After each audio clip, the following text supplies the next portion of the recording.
Subscription के button को दबाइए और बेल आइकन पर क्लिक कीजिए ताकि आपको तमाम वीडियोस फौरन मिलती रहें, और वीडियो पसंद आने की सूरत में इसे लाइक, शेयर और कमेंट करना मत भूलिए। ग़ज़वा उहद के आखिरी मुकाबले के लिए कुरैश की तरफ से अब्दुर्रहमान बिन अबू बकर आया। मौर्रिख वाक़िदी ने ये वाक़या इस तरह बयान किया है कि अब्दुर्रहमान बिन अबू बकर की ललकार पर उसके वालिद हज़रत अबू बकर सिद्दीक़ रज़ी अल्लाहु अन्हु, जो इस्लाम कबूल करके रसूलुल्लाह सल्लल्लाहु अलैहि वसल्लम के साथ थे, तलवार निकाल कर अपने जवान बेटे के मुकाबले के लिए निकले। आगे आ मुसलमान बाप के काफिर फर्जंद। हज़रत अबू बकर सिद्दीक़ ने ललकार कर कहा, रसूल करीम सल्लल्लाहु अलैहि वसल्लम ने देखा कि बाप बेटा मुकाबले पर उतर आए हैं, तो आपने दौड़कर हज़रत अबू बकर सिद्दीक़ को रोक लिया। रसूल करीम ने फरमाया, तलवार न्याम में डाल लो अबू बकर, और हज़रत अबू बकर सिद्दीक़ को पीछे ले गए। खालिद को जंग का शोरगुल अब भी सुनाई दे रहा था। वो मंजर उसकी आंखों ने अपनी पलकों में महफूज कर रखा था। इनफिरादी मुकाबले खत्म होते ही कुरैश ने मुसलमानों पर हल्ला बोल दिया। रसूल अकरम सल्लल्लाहु अलैहि वसल्लम ने उहद की पहाड़ी को अपने अक़ब में रखा हुआ था, इसलिए मुजाहिदीन इस्लाम को अक़बी हमले का खतरा नहीं था। आमने सामने का मार्का खूंरेज़ था। मुसलमानों की नफरी बहुत थोड़ी थी। इस कमी को उन्होंने जज्बा-ए तेग़ज़नी के कमालात से पूरा कर दिया।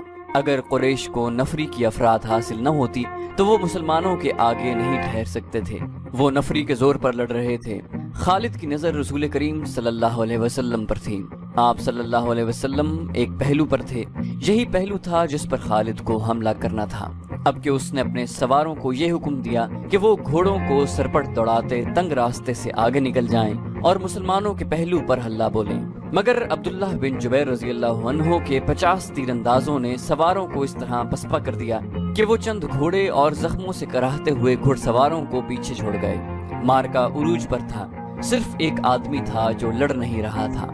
वो मैदान जंग में बर्छी उठाए यूं घूम फिर रहा था जैसे किसी को ढूंढ रहा हो। वो वहशी बिन हर्ब था।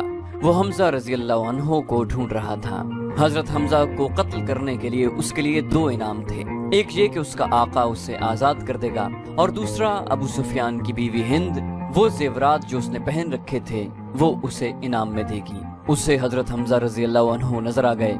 वो कुरैश के एक आदमी सबा बिन अब्दुल उज़ा की तरफ बढ़ रहे थे। अरब में रिवाज था कि खतना औरतें किया करती थीं। मौर्रिख इब्न हश्शाम के मुताबिक इस्लाम से पहले ही अरबों में खतने का रिवाज मौजूद था। हमजा रज़ी अल्लाहु अन्हु जिसने सबा को ललकारा था, उसकी माँ खतना किया करती थी। हजरत हमजा ने उसे ललकारा कि खतना करने वाली के बेटे, इतरा और मुझे आखिरी बार देख। सबा बिन अब्दुल उज़ा हमजा रज़ी अल्लाहु अन्हु की तरफ बढ़ा। गुस्से से उसका चेहरा लाल था। वो तलवार और ढाल की लड़ाई का माहिर था। हजरत हमजा रज़ी अल्लाहु अन्हु भी कुछ कम न थे। दोनों एक दूसरे के करीब आए और एक दूसरे पर वार करने लगे। दोनों की ढालें वार रोक रही थीं। वो पैंतरे बदल बदल कर वार करते थे, लेकिन ढालें तलवारों के रास्ते में आ जाती। उस वक्त वहशी बिन हर्ब झुका हुआ आहिस्ता आहिस्ता उनकी तरफ बढ़ रहा था। उसे जमीन और झाड़ियों ने ओट दे रखी थी। हमजा अपने दुश्मन की आंखों में देख रहे थे। सबा के सिवा उन्हें कुछ भी नजर नहीं आ रहा था। वहशी उनके करीब पहुंच गया। बर्छी निशाने पर फेंकने का वो माहिर था। वो इतना करीब हो गया जहां से उसकी बर्छी खता नहीं जा सकती थी। वो उठ खड़ा हुआ और बर्छी को हाथ में तोला, फिर उसे फेंकने की पोजीशन में लाया। हजरत हमजा रज़ी अल्लाहु अन्हु ने सबा पर एक के बाद दीगरे तेजी से 2-3 हमले किए। आखिरी वार ऐसा पड़ा कि हजरत हमजा की तलवार सबा के पेट में उतर गई। हमजा रज़ी अल्लाहु अन्हु ने तलवार उसके पेट से इस तरह निकाली कि उसका पेट और ज्यादा फट गया और वो हजरत हमजा के कदमों में गिर पड़ा। हजरत हमजा रज़ी अल्लाहु अन्हु अभी संभले ही थे कि वहशी ने अपनी पूरी ताकत से बर्छी फेंकी। फासला बहुत कम था। बर्छी हजरत हमजा के पेट में इतनी ज्यादा उतर गई कि उसकी अन्नी हजरत हमजा के पेट से आगे निकल गई। हजरत हमजा रज़ी अल्लाहु अन्हु गिरे नहीं। उन्होंने इधर उधर देखा, उन्हें वहशी दिखाई दिया। हजरत हमजा बर्छी अपने जिस्म में लिए हुए वहशी की तरफ बढ़े। वहशी जहाँ खड़ा था वहीं खड़ा रहा। हजरत हमजा 4-5 कदम चलकर गिर पड़े। वहशी उनके जिस्म को हिलता जुलता देख रहा था। जब जिस्म की हरकत बंद हो गई तो वहशी उन तक आया। वो शहीद हो चुके थे। वहशी ने उनके जिस्म से बर्छी निकाली और चला गया। अब वो हिंद और अपने आका जुबैर बिन मुतम को ढूंढने लगा।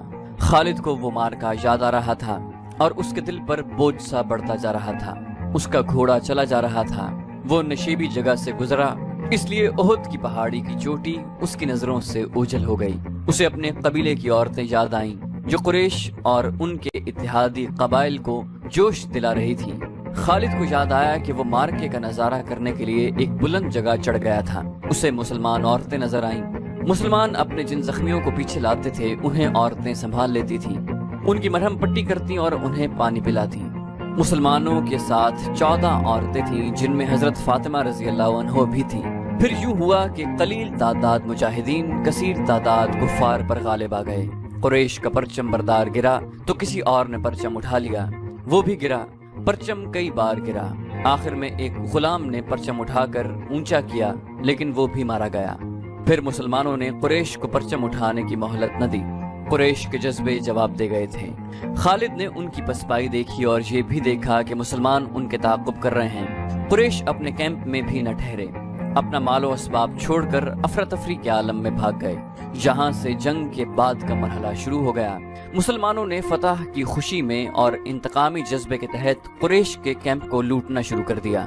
وہ فتح و نصرت کے نعرے لگا رہے تھے۔ قریش ایسے بوکھلا کے بھاگے کہ انہیں اپنی عورتوں کا بھی خیال نہ رہا۔ وہ پیدل بھاگی جا رہی تھی لیکن مسلمانوں نے ان کی طرف آنکھ اٹھا کر بھی نہ دیکھا۔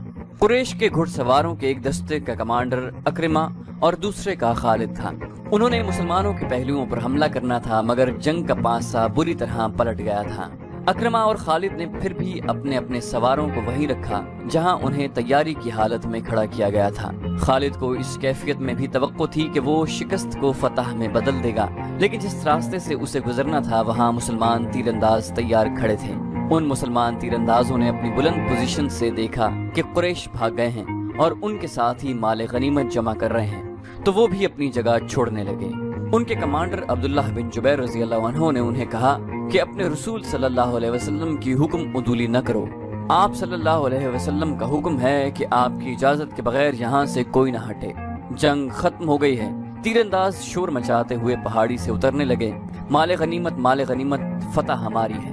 عبداللہ بن جبیر کے ساتھ صرف 9 تیر انداز باقی رہ گئے۔ خالد نے یہ منظر دیکھا تو اسے ایسا لگا جیسے خواب دیکھ رہا ہو۔ وہ یہی چاہتا تھا۔ وہ تیر اندازوں کو دیکھتا رہا۔ جب وہ قریش کے کیمپ میں پہنچ گئے تو اس نے پہاڑی پر حملہ کر دیا جہاں پر عبداللہ بن جبیر اور ان کے 9 تیر انداز رہ گئے تھے۔ خالد انہیں نظر انداز بھی کر سکتا تھا لیکن وہ ان سے انتقام لینا چاہتا تھا۔ اس کے گھڑ سوار پہاڑی پر چڑھتے جا رہے تھے، اوپر سے تیر انداز تیزی سے تیر برسا رہے تھے۔ اکرمہ نے خالد کو انین پر حملہ کرتے دیکھا تو وہ بھی اپنے سوار دستوں کو وہیں لے گیا اور اس کے گھوڑے ہر طرف سے اوپر چڑھنے لگے۔ سواروں کے پاس بھی تیر کمانیں تھیں، وہ اوپر کو تیر چلا رہے تھے لیکن اتنے گھڑ سواروں کو روکنا اوپر والوں کے لیے ممکن نہ تھا۔ سوار اوپر چلے گئے، تیر انداز دست بدست لڑائی بھی لڑے اور سب زخمی ہو کر گرے۔ خالد نے زخمیوں کو پہاڑی سے نیچے پھینک دیا۔ عبداللہ بن جبیر رضی اللہ عنہ بھی شہید ہو گئے۔ وہاں سے خالد اور اکرمہ نے اپنے گھڑ سواروں کو اتارا اور اس مقام پر آ گیا جہاں سے مسلمانوں نے لڑائی کی ابتدا کی تھی۔ خالد کے حکم پر دونوں نے مل کر مسلمانوں پر حملہ کر دیا۔ مسلمان لڑائی کی حالت میں نہیں تھے لیکن رسول کریم صلی اللہ علیہ وسلم نے مجاہدین کی کچھ تعداد کو اپنے ساتھ رکھا ہوا تھا۔ یہ مجاہدین گھڑ سواروں کے مقابلے میں ڈٹ گئے۔ قریش کے ساتھ جو عورتیں آئی تھیں وہ بھاگ گئیں لیکن عمرہ نام کی ایک عورت وہیں کہیں چھپ گئی تھی۔ اس نے جب قریش کے گھڑ سواروں کو مسلمانوں پر حملہ کرتے دیکھا تو اسے قریش کا پرچم زمین پر پڑا نظر آیا۔ اس عورت نے پرچم اٹھا کر اوپر کر دیا۔ ابو سفیان نے اپنے بھاگتے ہوئے پیادوں پر قابو پا لیا۔ اس نے ادھر دیکھا تو اسے اپنا پرچم لہراتا ہوا نظر آیا۔ اس نے حبل زندہ باد اور عزا زندہ باد کے نعرے لگائے اور پیادوں کو واپس لا کر مسلمانوں کو گھیرے میں لے لیا۔ خالد کو وہ وقت یاد آ رہا تھا۔ وہ رسول کریم صلی اللہ علیہ وسلم کو ڈھونڈ رہا تھا اور آج 4 برس بعد وہ مدینہ جا رہا تھا۔ اس کے ذہن پر رسول کریم صلی اللہ علیہ وسلم کا غلبہ تھا۔ سبسکرپشن کے بٹن کو دبائیے اور بیل آئیکن پر کلک کیجیے تاکہ آپ کو تمام ویڈیوز فوراً ملتی رہیں، اور ویڈیو پسند آنے کی صورت میں اسے لائک، شیئر اور کامنٹ کرنا مت بھولیے۔